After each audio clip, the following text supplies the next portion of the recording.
The alarm on my console screamed before I even understood what it meant. Red light filled the small control room, bouncing off metal walls, and my hands moved faster than my mind could think. 41 settlements had gone silent in the last hour. Not damaged, not attacked, silent. And silence, out here, was the worst word in any language. My name is Daniel Voss, and 3 years ago, I was nobody important. I filed supply lists on a station called Meridian, floating far from Earth, doing a job nobody noticed, until something went wrong. That night, everything went wrong at once. The species who ran the Great Council of Worlds, called the Coalition, had one steady belief about humans. They believed we exaggerated. Every report we sent about danger, every warning about how bad things were becoming, got filed under one label: human hyperbole. They trusted numbers from scanners and drones far more than they trusted a person's voice shaking with urgency. So when Earth said the Kryn border was collapsing, the Council asked for more proof, more confirmation, more time. Time was the one thing nobody had. I remember standing beside my commanding officer, a calm woman named Laura Whitfield, as the drone data came through. No emotion in it, no exaggeration, just numbers.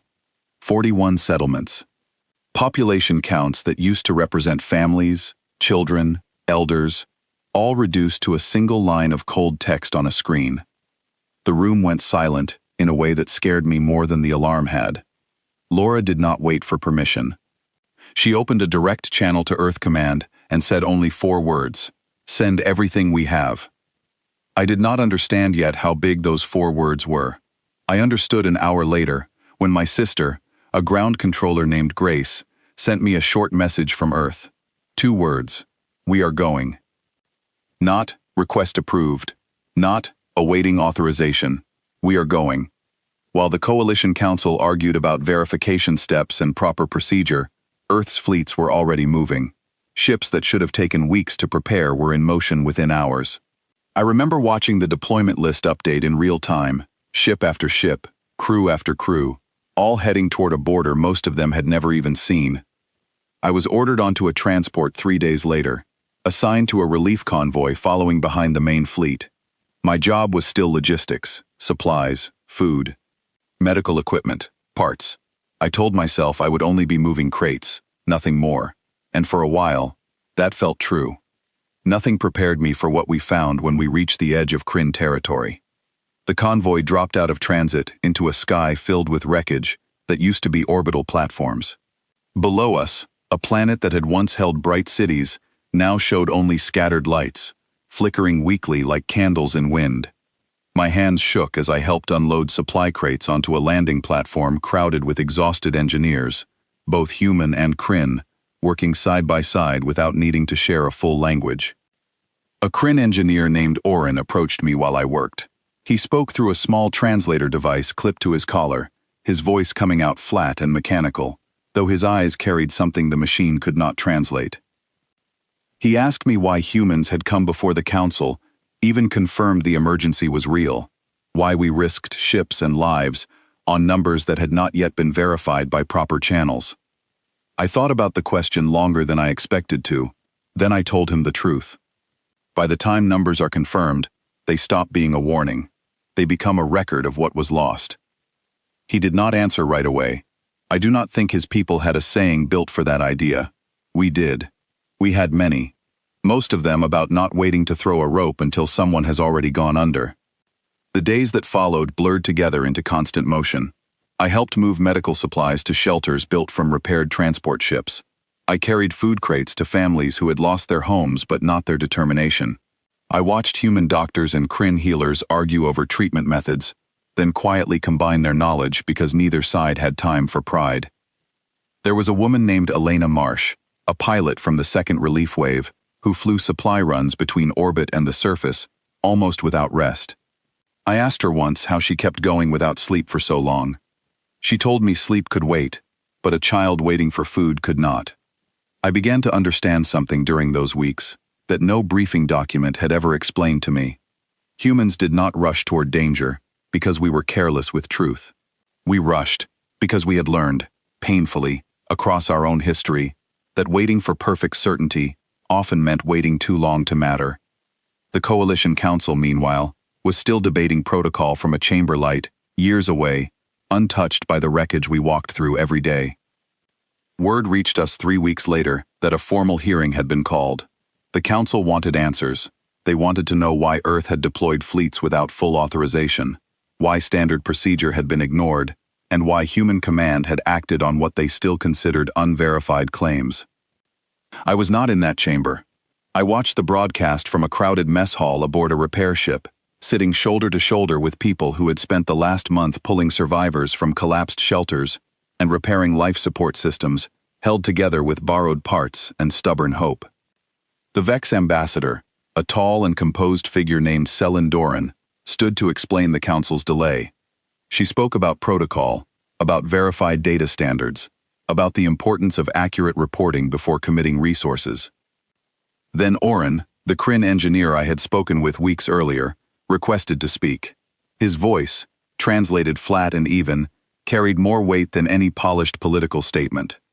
He read out the exact timeline, the moment Earth received the first signal, the moment Earth's fleets launched, the moment Coalition protocol would have allowed a response if humans had waited for full verification as instructed. The gap between those two moments was measured in tens of thousands of lives. Real people, not projected numbers. People who were alive specifically because that gap had been ignored. Nobody in that chamber used the word exaggeration again. Not that day. Not, as far as I ever heard, at any point after. I wish I could tell you everything became easy after that hearing. It did not. Rebuilding took months. Some nights, exhaustion made even simple tasks feel impossible. I remember one evening sitting beside Elena on a supply crate outside a half-repaired shelter, both of us too tired to speak, watching Kryn children play a game with human children nearby, using a ball made from wrapped cloth because nothing else was available. Elena broke the silence first. She said something I still think about often. She said trust is not something you explain to people. It is something you show up early enough to earn. I did not have anything better to add to that, so I just nodded and kept watching the children play. Over the following months, something shifted across the wider coalition, quietly but permanently. When new reports came in from Human Command, especially anything marked urgent, nobody waited for a second confirming source before acting. Ships moved first. Formal paperwork followed after. Some official records even created a technical note describing it as an approved exception for human-sourced emergency reports. Nobody among us ever called it that. We simply called it acting fast enough to matter. I returned to Meridian Station eventually, back to filing supply lists that once again went unnoticed by most people. But something in me had changed permanently. I no longer saw my work as small or unimportant. Every crate moved, every list filed correctly, every supply run completed on time, was part of something larger that had already proven its worth when it mattered most. I still keep a copy of Oren's testimony saved on a small storage drive in my personal locker. Not because I need reminding of what happened.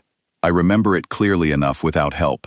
I keep it because of one line near the end of his statement, delivered in that same flat mechanical translation, though its meaning came through perfectly clear. He said humans did not ask the council to believe their warnings. They simply arrived before belief became necessary. That single sentence explains everything that happened out there better than any report ever could. We were never trying to prove a point to the wider galaxy. We were never trying to earn respect through grand gestures or impressive displays of strength. We moved because waiting felt like a risk we were not willing to take with other people's lives. Somewhere out past the edge of human space, families who were once strangers to us now greet human ships without hesitation. Children who survived those first terrifying weeks are old enough now to help rebuild the very shelters that once kept them safe. Engineers like Oren still work alongside human crews, no longer needing careful explanations for why we act the way we do. The council learned, slowly and permanently, that human urgency was never exaggeration. It was simply a different kind of honesty, one measured in action instead of confirmed data points. I think about that lesson every time I see a new alert flash across my console.